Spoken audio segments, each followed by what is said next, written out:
Nah, kali ini Kren melaksanakan Techminar bertemakan Be Smart in Investment Opportunities During the Midst of Pandemic. Nah, ini ada sebuah perkataan juga, yaitu dari CEO Spring Indonesia, Alan Darmawan, mengungkapkan kondisi pandemi yang membuat perekonomian menurun ini bisa menjadi salah satu peluang untuk investor yang ingin menambah portfolio investasi. Investor juga harus cermat memperhatikan kondisi perekonomian dan mencari instrumen yang berkinerja dengan baik.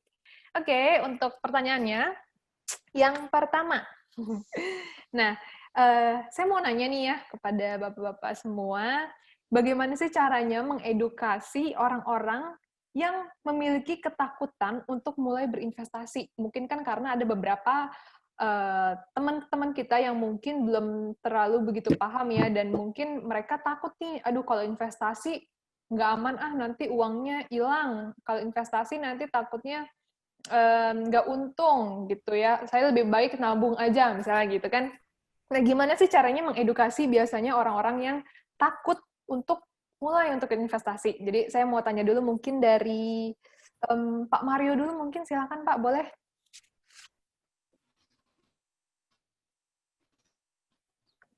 Ya, ketakutan ini terjadi dari, bisa dua ya, terjadi dari satu, pengalaman tidak mengenakan, dia mungkin terjebak investasi bodong, ataupun terjebak di produk-produk keuangan yang sebenarnya legit atau legal, dan terdaftar, diawasi semua, cuman memang oknum-oknum produk-produk keuangan ini yang tidak secara langsung kasih tahu risikonya.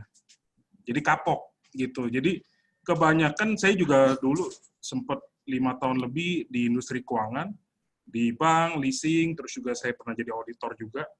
Jadi tahu, jadi sebenarnya teman-teman ini kalau sales atau marketing, poinnya kan sebenarnya closing. Supaya closing lebih cepat ya kasih tahu returnnya. Nih return segini Pak, Bapak kasih duit segini, nanti kita yang kelola semua, nanti Bapak dapat returnnya segini. Malah yang lebih gila lagi di beberapa oknum-oknum misalkan di asset management ataupun insurance bahkan, itu menjanjikan fixed return. Nah di sini sebenarnya nggak masuk. Jadi nature of produk dari produk keuangan sendiri nggak matching sama yang mereka janjikan. Jadi teman-teman, fokusnya di sini adalah yang takut, yang kapok di sini, lagi-lagi investasi leher ke atas dulu gitu loh. Knowledge-nya dibanyakin. Knowledge-nya dibanyakin, jadi nggak mudah kapok gitu loh. Karena saya sering banget ngelihat orang baru investasi reksadana 10.000, 100.000, atau saham 100.000, kalau hijau dia screenshot, kalau merah dikit dia marah-marah, apalagi peer-to-peer lending. Peer-to-peer lending kan sebenarnya kalau teman-teman pelajarin di POJK, misalkan default, beberapa peraturan di situ ya platform nggak bisa disalahin. Cuma kayak Coinworks sendiri, aku mau kasih testimoni di Coinworks nih. Coinworks sendiri ada dana proteksi, gitu kan? Masih ada dana proteksi ya Pak Willy ya. Jadi emang sebenarnya yang kita harus pelajarin sebelum kita invest di platform atau di instrumen keuangan, kita harus pelajarin dulu resikonya. Terus mitigasi resiko dari step-step platform itu kita harus tahu dulu. Jadi supaya mengobati kapoknya, supaya ngobatin takutnya ya, lagi-lagi teman-teman harus belajar gitu loh.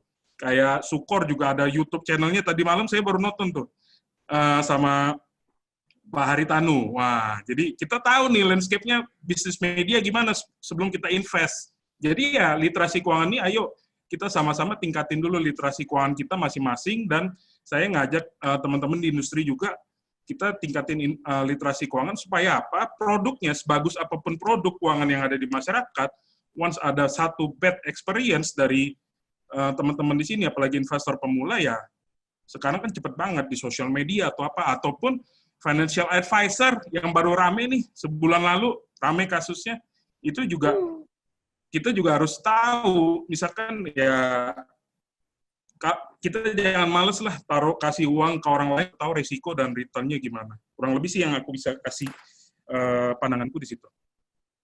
Oke. Menarik, Pak. Jadi ingat ya, teman-teman, tadi kalau dari Pak Mario bilang bahwa kita juga harus punya knowledge.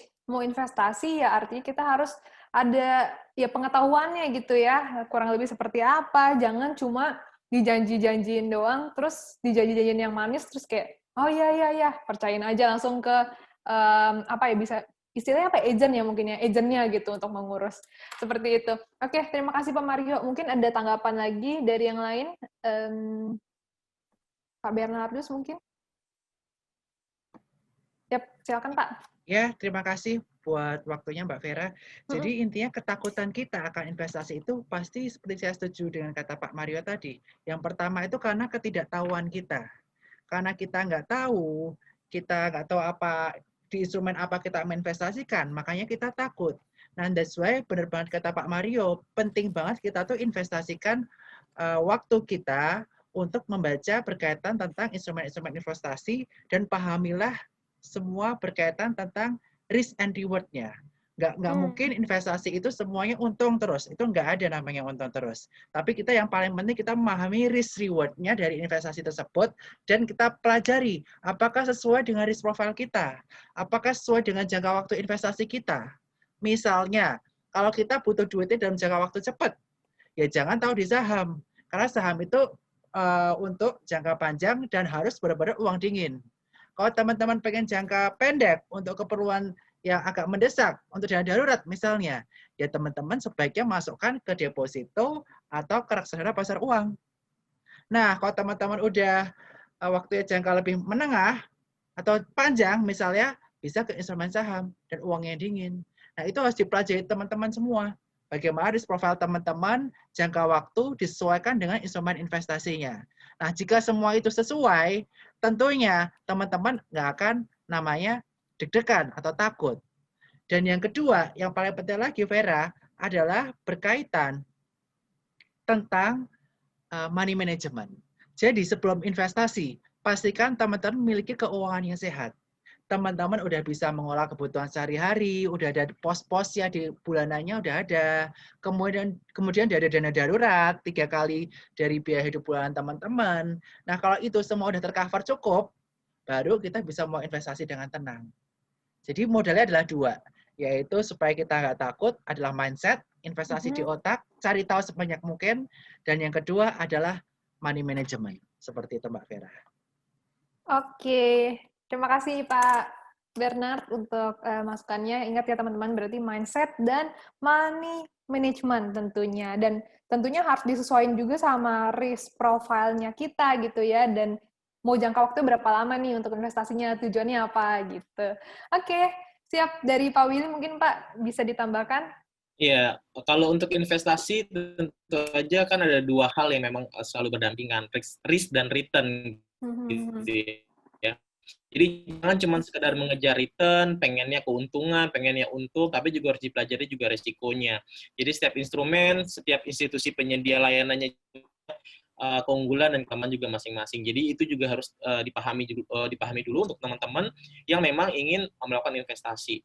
Dan juga yang paling penting adalah investasi ini instrumen investasi juga itu bukanlah sesuatu hal yang bisa buat kita mendadak kaya, enggak gitu. Karena berinvestasi itu untuk jangka pendek, menengah dan panjang ada tujuannya. Jadi bukan sesuatu hal dengan berinvestasi kita bisa mendadak kaya dalam waktu singkat, itu juga tidak gitu. Jadi sekedar tips, ada 3 prinsip yang harus teman-teman lakukan sebelum melakukan investasi. Yang pertama adalah melakukan analisa, baik itu analisa dari segi instrumennya maupun penyedianya, kondisi ekonomi bagaimana. Kemudian ada perhitungan juga, bagaimana teman-teman harus menghitung juga tingkat pengeluaran, kemudian risk dan return-nya teman-teman harus hitung. Dan yang prinsip yang terakhir adalah prinsip kehati-hatian. Itu juga sangat penting. Jadi 3 prinsip ini harus teman-teman jalanin sebelum melakukan investasi. Jadi saya ulangin, ada analisa, kemudian ada perhitungan, kemudian ada kehati-hatian gitu. Nah, kalau ketiga prinsip menjalankan dengan baik, tentu saja teman-teman bisa memfilter nih, pertama, mana investasi yang memang benar-benar baik gitu ya, sudah terdaftar oleh OJK misalnya, kemudian juga instrumen memang baik underlying-nya, mana yang investasi yang memang sekedar memberikan janji palsu misalnya. Jadi teman-teman bisa memfilter itu dengan lebih baik lagi gitu. Oke, baik. Terima kasih Pak Willy. Tadi ingat ya teman-teman, berada 3, analisa, perhitungan, sama kehati-hatian. Oke, kita lanjutin aja ya, karena masih ada beberapa soal lainnya. Oke, kalau ini mungkin pertanyaannya lebih untuk Pak Willy ya, Pak Willy langsung. Oke, jadi pertanyaannya Pak, bagaimana sih sistem pengelolaan data dalam sistem P2P lending di Coinworks? Sejauh mana privasi data dan bagaimana proses verifikasinya?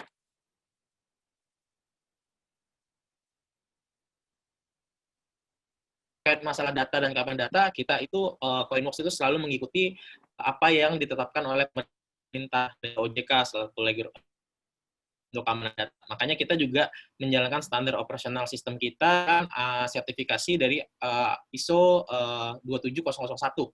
Nah, itu yang sudah kita miliki Coinworks. Kemudian kita, karena kenapa? Karena sertifikasi itu kan merupakan salah satu syarat nih yang harus dimiliki oleh penyelenggara sistem dan juga transaksi elektronik dari pemerintah gitu. Dan kita juga melakukan pengecekan, juga menjaga keamanan data pengguna secara berkala. Jadi kita bisa melakukan pemantauan nih, apakah memang ada pembaruan sistem, ataukah memang ada perubahan data dari users kita misalnya, dan itu kita lakukan secara berkala juga.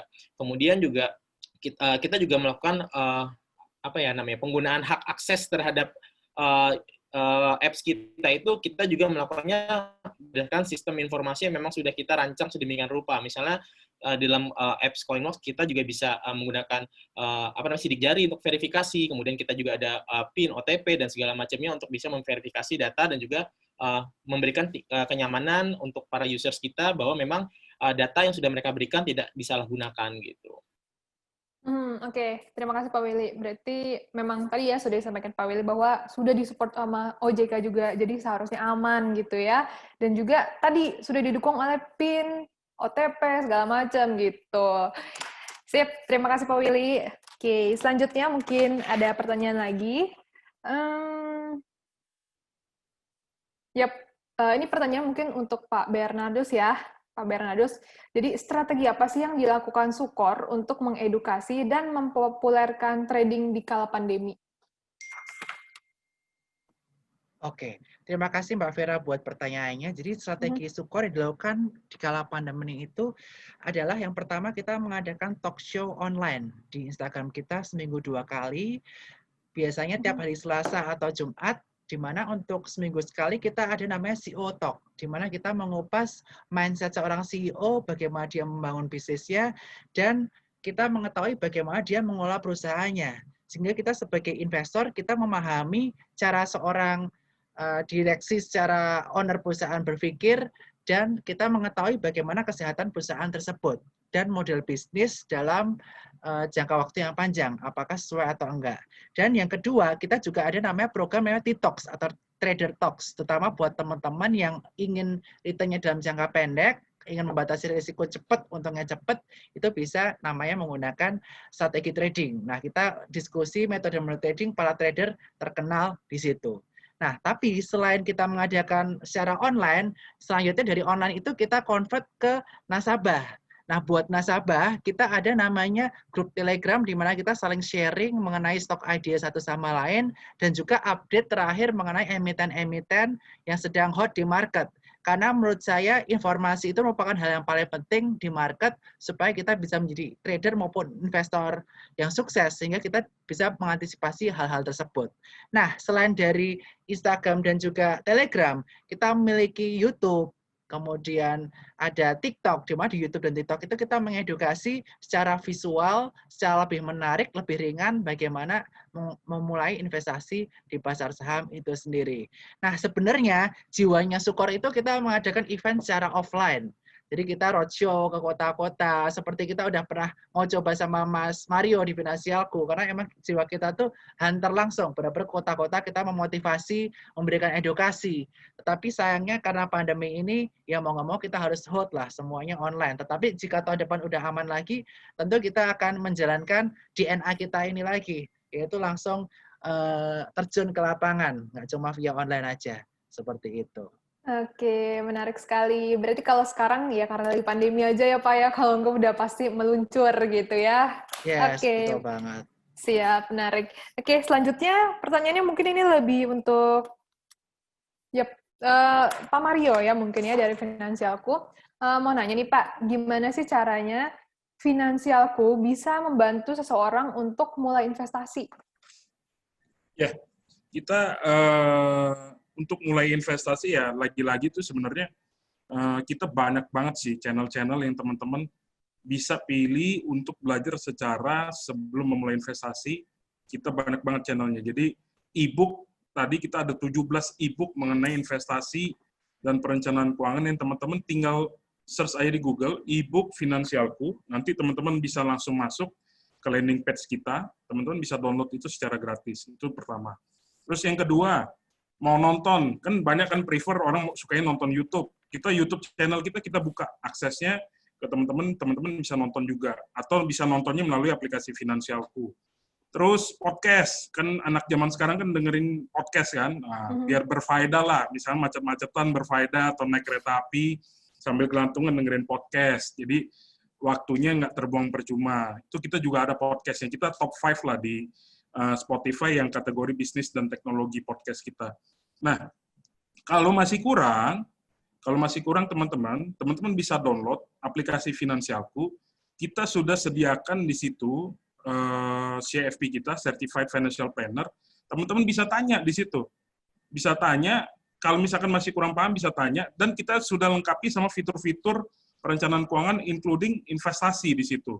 Yang pertama misalkan pencatatan keuangan, karena kan di piramidnya paling bawah tadi, itu ada ngomongin tentang cash flow, jadi teman-teman harus catat keuangan. Jadi tahu nih, teman-teman bisa kemampuannya berapa nih investasi setiap bulannya. Terus anggaran teman-teman bisa setting sendiri. Kalau ibu saya zaman dulu dimasukin amplop kan, mau jalan-jalan, dimasukin amplop, terus mau libur, mau buat anak sekolah. Nah, nanti teman-teman bisa bikin anggarannya di situ.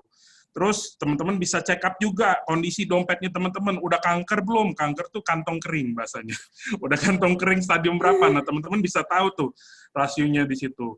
Nah, untuk action-nya di aplikasi Finansialku, kita sudah kerjasama dengan agen penjual reksadana. Yang pertama Danam Duit, yang kedua Bareksa, yang sudah terdaftar dan sudah mendapatkan izin juga di OJK, untuk teman-teman bisa langsung take action di situ, dan bisa mulai invest reksadana mulai dari 20.000, bahkan ada yang 20.000, ada yang 50.000. Teman-teman bisa, termasuk produknya Sukor juga ada di dalam situ, di Danam Duit sama di Bareksa. Dan kalau peer-to-peer lending kita sudah kerjasama sama Danain, jadi teman-teman bisa langsung cobain, kalau masih belum ngerti, tanya ke Certified Financial Planner kita, yang selalu siap. Jadi knowledge-nya dapat, tanya jawabnya juga dapat, karena kan setiap dari kita pasti butuh mentor untuk memulai sesuatu hal yang baru, apalagi ngomongin investment. Kan duit kan dicarinya udah capek-capek, makanya kita punya hashtag di Finansialku, hashtag hargai kerja kerasmu. Jadi duitnya itu bisa berbuah, bisa mendapatkan return yang untuk bisa teman-teman capai tujuan keuangannya. Jadi make a plan and get your financial dreams come true. Jadi aplikasi, sosmed kita udah rancang semua di situ. TikTok kita juga ada, teman-teman bisa follow TikTok kita. Oke, menarik banget. Oke, terima kasih Pak Mario untuk informasinya. Selanjutnya, kita lanjutin aja. Ini pertanyaan mungkin lebih untuk Pak Willy ya. Apakah P2P lending cocok untuk UMKM? Strategi apa sih yang dilakukan untuk menarik pelaku usaha seperti mereka? Ya, ditanya cocok ke UMKM, sangat cocok sekali sih, karena kenapa UMKM ini kan salah satu pelaku usaha yang memang kebanyakan unbankable ya, jadi tidak terjangkau bank. Jadi kalau misalnya UMKM ingin mendapatkan modal kerja misalnya, biasanya mereka akan terhalang oleh yang namanya aset yang bisa dijadikan jaminan untuk bisa mendapatkan pembiayaan dari lembaga keuangan. Nah, peer-to-peer lending seperti Coinworks itu kita mengesampingkan itu. Jadi kita memiliki metode lain. Jadi kita memang bisa memberikan bantuan pembiayaan tanpa adanya jaminan aset. Nah, tetapi kita tetap menggunakan analisa seperti lembaga keuangan lain, hanya saja memang kolateralnya kita kesampingkan. Dan kita juga menggunakan jejak data digital misalnya untuk teman-teman pelaku yang memang sudah tergabung dalam e-commerce misalnya. Jadi kita bisa melakukan penilaian kreditnya secara cepat dan efisien serta akurat. Gitu. Jadi memang sangat cocok sekali. Ditambah lagi kita juga memberikan pendampingan juga kepada UMKM. Jadi kita tidak hanya memberikan bantuan pembiayaan melalui para pendana kita, melalui para lenders, tapi kita juga memberikan bantuan bimbingan kepada para UMKM yang menjadi borrowers kita. Jadi selain dia mendapatkan dana untuk modal kerjanya, kemudian mereka mendapatkan pelatihan untuk bisa mengembangkan bisnisnya, mereka juga bisa saling bertemu dalam satu event terhadap lendersnya. Jadi mereka tahu, oh ini yang bantu mendanai bisnis saya, seperti itu. Jadi sebagaimana kita ketahui, seperti pandemi sekarang ini, sektor yang ikut membantu pertumbuhan ekonomi Indonesia itu tidak terlalu terpuruk, itu adalah sektor UMKM, karena memang akar rumput sekali. kebutuhan dasar ada di situ gitu. Jadi dengan teman-teman misalnya yang sebagai memiliki dana berlebih bisa bertindak sebagai lenders, bisa ikut membantu UMKM yang ada di Indonesia untuk bisa mengembangkan lagi bisnisnya supaya menjadi lebih baik dan besar gitu. Begitu juga dengan UMKM bisa bertindak sebagai borrowers untuk bisa mengembangkan bisnisnya lagi. Seperti itu. Oke, terima kasih Pak Willy untuk jawabannya. Siap. Oke, selanjutnya kita lanjutin aja ya, karena masih ada beberapa pertanyaan lainnya, lumayan banyak. Oke, selanjutnya aku akan ambil dari pertanyaan dari peserta ya tadi, karena ada beberapa juga yang sudah bertanya. Yep. Oke, ini menarik. Ini dari ada yang namanya Pak Aris Widianto. Beliau bertanya ya, kakak-kakak mau tanya dong, misal 1 atau 2 tahun ke depan saya mau ada dana untuk menikah. Gimana caranya tips untuk mewujudkan dana tersebut ada melalui berbagai platform dari kakak-kakak ini. Seperti tadi Kak Bernardus bilang, kalau mau jangka pendek dengan reksadana pasar uang. Terima kasih. Ya, silakan boleh ditanggapi dari, ini kayaknya siapapun bisa menanggapi ya, dari Pak Mario dulu mungkin, Pak Mario. Silakan Pak. Siap. Aku share sedikit ya. Cuma ini aku nggak minta untuk ditiru ya. Oke. Saya dulu persiapan nikah tahun 2017, itu uang mukanya saya udah bayar, sisanya ya deg-degan juga sih. Saya masukin ke saham. Oke. Itu less than 7 months, cuma ya udah melewati tanya-tanya teman, terus juga analisis sendiri.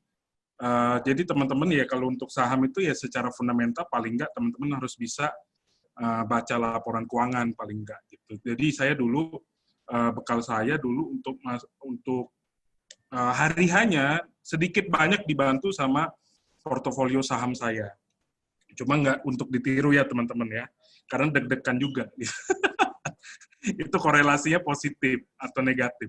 Nah, terus yang kedua, kalau untuk nikah sebenarnya itu banyak sih sebenarnya sekarang banyak banget instrumen yang kalau 2 tahun atau 3 tahun yang teman-teman bisa pergunakan untuk mencapai tujuan keuangannya. Kalau misalkan nikah, ambil kata misalkan kalau teman-teman, saya sendiri untungnya dari saya pertama kali karir, saya pertama kali investasi logam mulia. Dan logam mulia itu bisa cover untuk mahar nikah saya. Nah, itu bisa connect juga tuh satu. Terus yang kedua, saya juga ada beberapa reksadana pasar uang. Jadi teman-teman, aku bukannya nyaranin misalkan deposito lebih tidak dilihat daripada reksadana pasar uang ya. Cuma kalau RDPU atau reksadana pasar uang, teman-teman di sana bisa mendapatkan paling nggak imbal hasil lebih sedikit di atas daripada deposito. Dan di situ teman-teman nggak ada fee beli, nggak ada fee jual. Terus juga jangan kasih tahu siapa-siapa nih, nggak dikenain pajak. Nah, jangan kasih tahu siapa-siapa nih, tidak dikenakan pajak karena bukan objek pajak. Sampai sekarang reksadana bukan menjadi objek pajak. Nah, teman-teman bisa di reksadana pasar uang atau logam mulia. Yang terakhir saham. Saham pun sebenarnya kalau teman-teman mau alokasikan sedikit, itu bisa misalkan saham-saham blue chip yang lagi terdiskon. Terdiskon sekarang luar, ya saya bilang sih momennya sekarang sih ya. Nggak tahu nanti Pak Bernardus ngomong apa nih. Cuma dari tadi udah senyum-senyum aja nih. Momennya sekarang kalau untuk investasi saham. Kalau peer-to-peer lending karakternya beda, teman-teman. Jadi peer-to-peer lending itu, teman-teman masuk nanti dikembalikan pokok plus bunganya. Pokok, apa ya namanya, imbal hasilnya, pokok plus imbal hasilnya. Jadi misalkan, kalau di Coinworks itu saya tahu banget, karena saya nasabahnya Coinworks juga, itu ada namanya CoinRobo. Nah itu CoinRobo teman-teman juga bisa cobain dan bisa setting. 6 bulan atau 1 tahun ya Pak Willy ya. Nah itu teman-teman bisa setting berdasarkan tujuan keuangannya teman-teman. Cuma lagi-lagi, mumpung ada Pak Willy-nya, mumpung ada Pak Bernardus-nya, tanya langsung resikonya apa nih Pak di peer-to-peer lending Coinworks dan di saham. Jadi teman-teman bisa nanti mungkin ditambahkan sama Pak Bernardus atau Pak Willy Sanjaya. Dan instrumen-instrumen itu legit sih menurut saya. Teman-teman jangan put satu telur ya di keranjang yang jangan bahasanya itu jangan taruh semua telur di keranjang yang sama. Teman-teman juga harus diversifikasi di portofolio investasi teman-teman untuk capai tujuan keuangannya. Jadi portofolio saya itu plus obligasi lumayan juga menarik. Dan karakternya obligasi, teman-teman harus tahu juga kuponnya dibayarkan setiap bulan. Jadi teman-teman bisa dapat ibaratnya passive income setiap bulan gitu. Tapi dicicil lagi-lagi, kurang lebih mirip sama peer-to-peer lending. Dan dua-duanya bisa taruh di Coinworks juga kan. Thank you. Oke, thank you Pak Semoga Mario. menjawab. Siap, terima kasih. Kalau dari Pak Mario tadi bilangnya dari reksadana dan juga saham gitu ya. Saya pengen denger dong dari yang panelis lain. Dari Pak Bernardus dulu mungkin, Pak.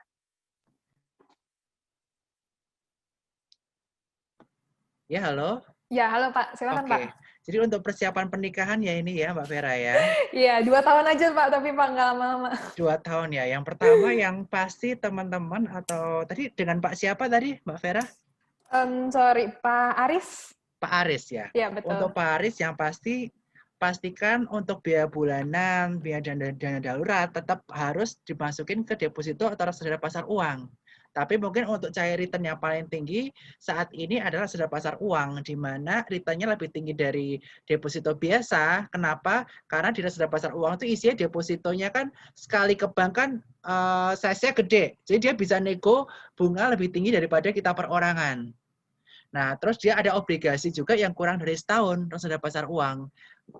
Yang ratingnya A atau lebih baik, dan itu biasanya returnnya itu juga lebih tinggi dari deposito. Seperti contoh, obligasi PMTR itu returnnya 10,75% gross per tahun untuk yang 1 tahun. Nah, makanya that's why reksadana pasar uang itu returnnya lumayan tinggi. Biasanya kalau di Sukor kita 1 tahun terakhir kurang lebih 7%. Nah, itu bisa dipakai dana darurat, bisa dicairin kapan aja. Nah, ini nikah nih. Pas banget ini saatnya di banyak negara itu mengalami resesi. Dan Indonesia sendiri kita IHSG udah terkoreksi 20%. Nah, kalau 2 tahun, kita bisa investasikan secara bertahap saat koreksi di saham-saham yang potensi upside-nya lumayan. Kita cari yang safe tapi high beta. Contohnya apa? Contohnya sektor perbankan. Perbankan itu waktu kembali dari resesi atau krisis, dia yang naiknya paling kencang duluan.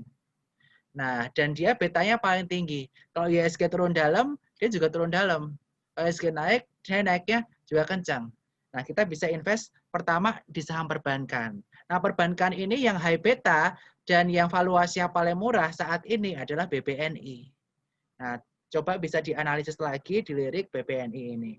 Nah, kemudian untuk saat ini kita bisa melihat juga sektor-sektor yang belum keep up selama COVID-19 ini.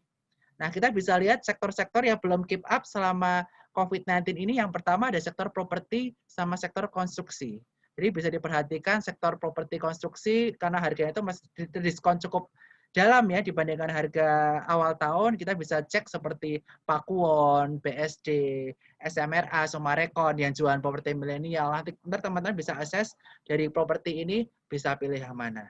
Nah, kemudian untuk potensial growth untuk sektor-sektor kedepannya kita bisa melihat potensi ini ada di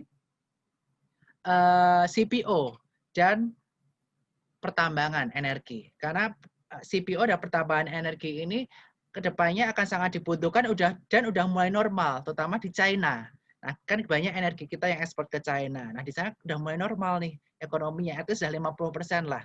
Nah, coba apa aja komoditas-komoditas yang udah mulai dipakai di China. Salah satunya CPO itu yang bagus, yang first liner itu LSIP sama AALI, itu bisa dilirik. Dan untuk energi kita juga bisa lirik untuk infrastrukturnya juga, seperti gas negara, natural gas, seperti Pegas yang valuasinya cukup murah.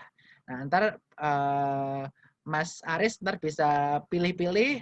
Dan yang paling penting teman-teman harus belajar sendiri, lakukan analisis sendiri dari yang telah saya sampaikan tadi, apakah sesuai dengan risk profile teman-teman atau enggak. Nah, paling enggak udah dapat jawabannya.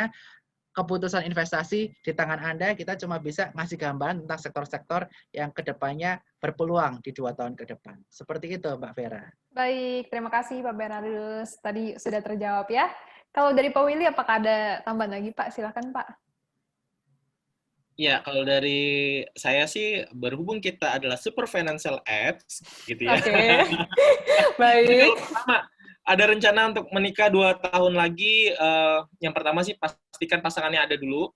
Yang kedua, baru kita pastikan keuangan kita cukup. Nah, kalau kebutuhan seperti itu di CoinWorks, teman-teman seperti yang tadi saya sudah sampaikan sebelumnya, teman-teman bisa mengatur sendiri portofolionya.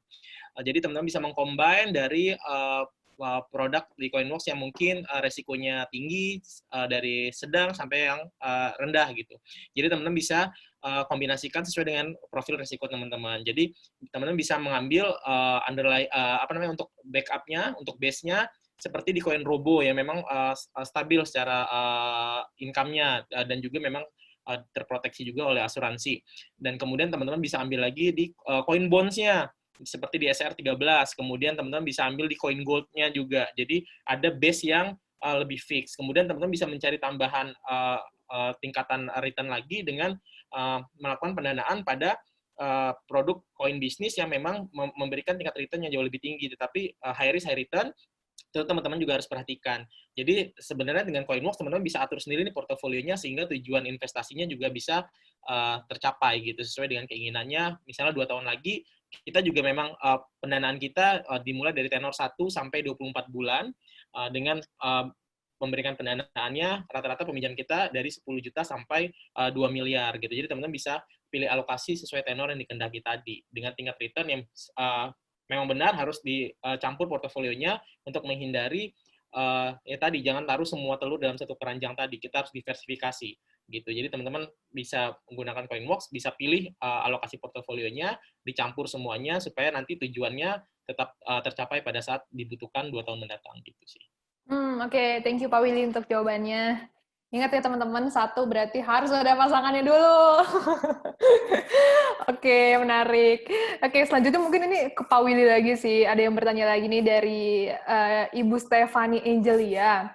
Selamat siang Pak, saya mau tanya untuk CoinWorks, saya mau tanya untuk CoinWorks adalah jaminan bagi lender untuk menghindari resiko gagal bayar yang dilakukan oleh borrower. Terima kasih Pak.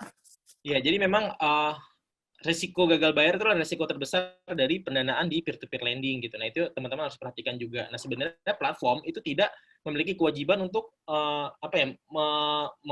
menambah risiko tersebut gitu atau menghentikan risiko tersebut, lebihnya mengganti rugi seluruh risiko yang diterima oleh si lenders.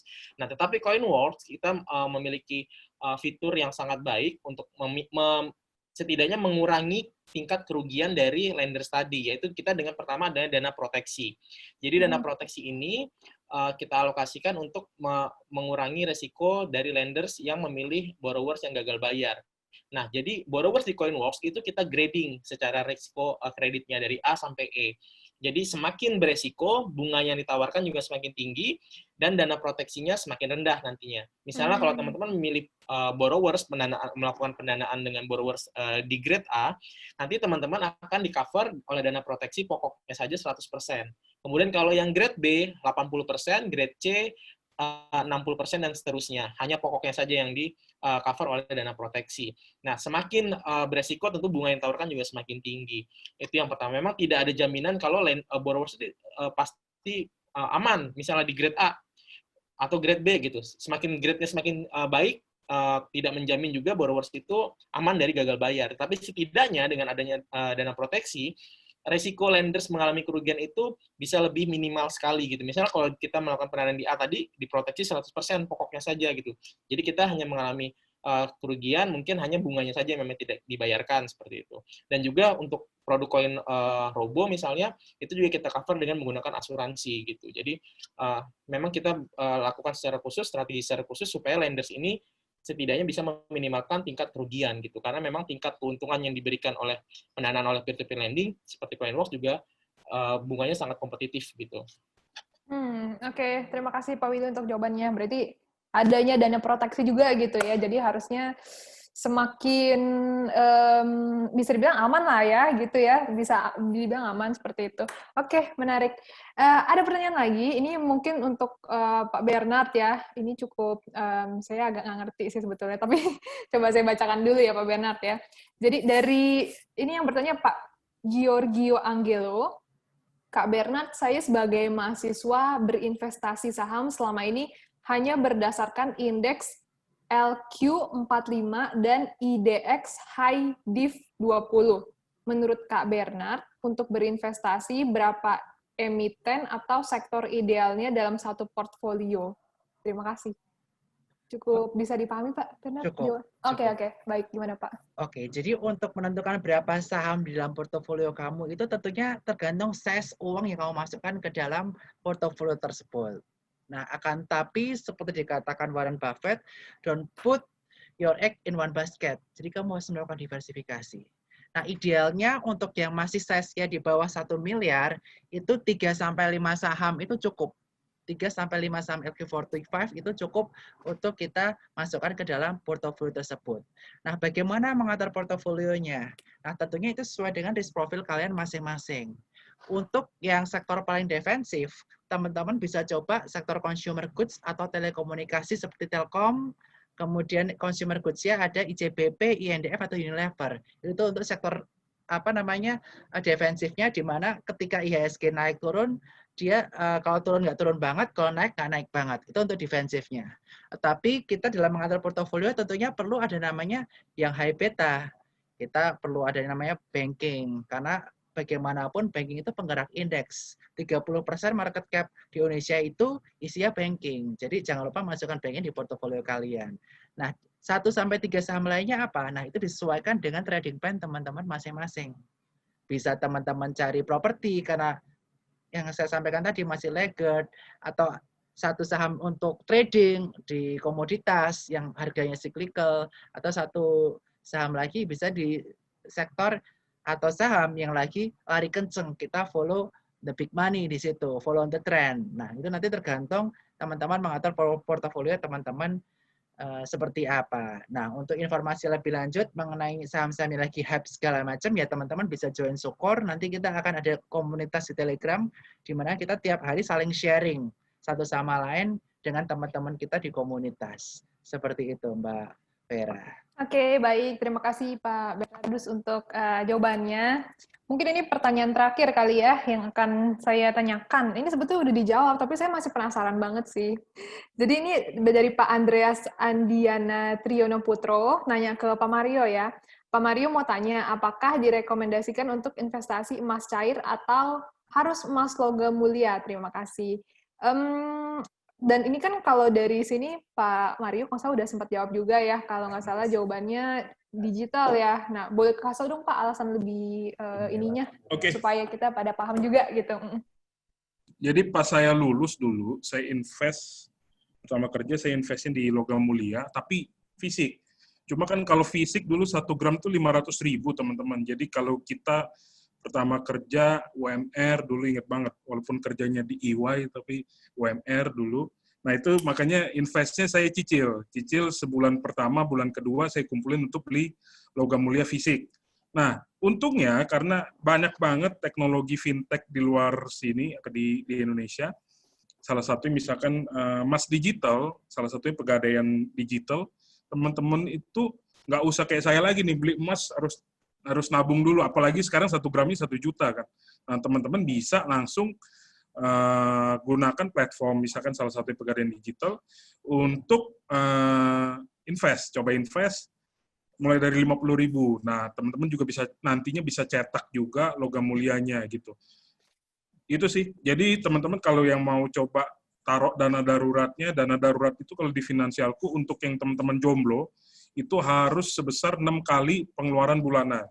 Kalau udah nikah 9 kali, kalau sudah punya anak tambahin 3 kali pengeluaran bulanan. Supaya apa? Supaya misalkan masa-masa pandemi ini teman-teman bisa bisa survive. Dan kenapa logam mulia? Logam mulia itu teman-teman ada namanya hedging. Hedging dari sisi inflasi. Jadi dia nilai sebuah emas itu selalu di atas inflasi atau break even atau makan inflasi. Jadi mungkin teman-teman di sini ada yang kepercayaannya Muslim, Islam, itu banyak banget cerita Nabi dulu, misalkan 1 emas di-convert berapa kambing atau berapa domba gitu. Nah itu nilainya masih, ekuivalennya masih sama dari kondisi 2020 ini. Jadi menandakan emas itu mempunyai namanya lindung nilai dari inflasi. Jadi teman-teman bisa pakai logam mulia ini sebagai sarana untuk pemenuhan dana darurat ataupun investment. Cuma kalau investment dia biasanya break even sama inflasi gitu. Kurang lebih sih itu. Jadi teman-teman bisa jadi alternatif untuk pemenuhan dana daruratnya. Dan liquid. Jadi syarat untuk dana darurat itu yang pertama bisa kasih return, yang kedua harus liquid. Salah satunya tadi saya sebutkan juga deposito, kalau enggak reksadana pasar uang. Jadi teman-teman bisa coba 3 instrumen itu supaya fondasi awal yang di perencanaan keuangan itu teman-teman bisa aman dulu. Jadi jangan langsung investment. Kalau investment bisa, kalau nggak ada fondasi bisa jeblok. Oke. Thank you Pak Mario. Sedikit tambahan dari saya Pak, mau menanyakan. Jadi saya pernah dengar kebetulan tentang futures ya kalau nggak salah ya. Itu termasuk emas digital nggak sih? Futures itu komoditi. Jadi oke. bahasanya kalau emas digital itu sekarang memang secara regulasi masih bingung nih. Rebutan antara OJK ataupun Bapepti. Gitu. Bapepti yang handle emang tadi Bapepti tadi yang handle soal komoditi. Jadi masih bingung bakal diregulate-nya di sisi OJK ataupun Bapepti. Dari info terakhir masih belum ada regulasi yang jelas. Cuma kenapa tadi saya sebutnya Pegadaian digital, karena ya Pegadaiannya sendiri kan sudah terdaftar di OJK, terus juga BUMN. Jadi kalau saya sebut brand, kalau saya sebut brand bukannya saya di-endorse ya, cuma saya make sure saya sudah pernah invest di sana, dan saya tahu mitigasi resikonya. Tadi saya juga sedikit banyak tadi udah ngobrolin tentang Coinworks juga, jadi sedikit banyak saya udah coba tahu mitigasi resikonya mereka, apa yang mereka punya gitu. Jadi banyak banget platform yang di luar sana, teman-teman, hati-hati yang masih belum terdaftar di OJK maupun terdaftar di Bapepti. Karena setahu saya baru sedikit banget platform yang terdaftar di OJK maupun di Bapepti. Gitu. Jadi tadi yang saya sebut adalah yang emang BUMN satu sisi, dan yang kedua adalah sudah terdaftar di OJK. Jadi futures emas berjangka itu bukan termasuk logam mulia, teman-teman, itu komoditi. Jadi kalau misalkan yang masuknya di futures itu ya masuknya ke komoditi ataupun aset berjangka. Kalau teman-teman carinya logam mulia ya bisa di Pegadaian Digital, ataupun saya ingat lagi di OJK itu ada namanya Indogold. Indogold, nah itu udah terdaftar di OJK juga. Nah itu teman-teman bisa jadi pilihan teman-teman untuk mulai nabung emas ibaratnya. Karena emas jadi primadona banget kan sekarang kan. Yep, betul sekali. Baik, terima kasih Pak Mario untuk jawabannya. Oke, sip. Karena waktunya juga sudah mau habis, kemungkinan saya mau minta juga untuk setiap dari panelis untuk memberikan kata-kata terakhir, bukan kata-kata terakhir, kata-kata apa ya, pesan untuk teman-teman semua yang sekarang sedang mendengarkan gitu. Bisa mungkin dari Pak Willy dulu, silakan Pak Willy. Ya, quote dari saya sih singkat, padat, jelas. Investasi itu memang beresiko, tetapi tidak berinvestasi itu akan jauh lebih beresiko lagi. Itu aja. Menarik. Tolong dicatat ya teman-temannya, ini penting sekali loh ya. Oke, terima kasih Pak Willy. Selanjutnya mungkin Pak Bernardus, silakan Pak. Ya. Ya, halo. Halo, silakan Pak. Ya. Jadi kesempatan kita saat itu nggak datang 2 kali. Kesempatan biasanya IHSG terkoreksi cukup dalam, itu biasanya terjadi 10 tahun sekali. Hari ini IHSG masih terkoreksi hampir 20%. Sehingga ini merupakan salah satu kesempatan emas di mana teman-teman bisa mulai investasi di pasar saham. Di mana kondisi ini nggak terjadi sering lah, istilahnya seperti itu. Nah, apa yang teman-teman perlukan untuk investasi saham? Yang paling penting teman-teman untuk lakukan saat investasi saham adalah 3M plus 1D, sama dengan C atau cuan. Yang pertama adalah mindset.